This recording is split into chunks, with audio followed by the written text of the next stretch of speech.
Hello guys, welcome back to the channel. In today's video, I'm going to show you how to make the brick ball fruit shaped ice in Heartopia game during the Modular Street Festival event. Okay, this is one of the Modular Street Festival food, guys. And if you want to make the brick ball fruit shaped ice, you need to have the recipe. You can get the recipe from Masimo. Masimo is here.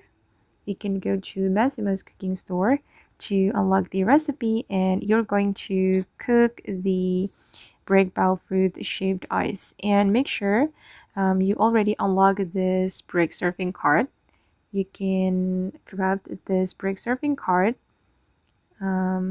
with your workbench. You can get the recipe here. After you have the surfing card, you can start to make the brick ball fruit shaped ice. These are the ingredients. You need condensed milk and the brick ice and also the fruit.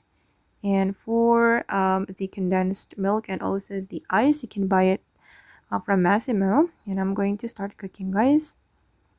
Okay, and we need to wait. Alright, I've just made the brick ball fruit shaved ice. Okay, done. Okay guys, and that's how we can make the brick ball fruit shaved ice in Heartopia during the Modular Street event. I hope this video will be useful for you. Thank you so much for watching and bye!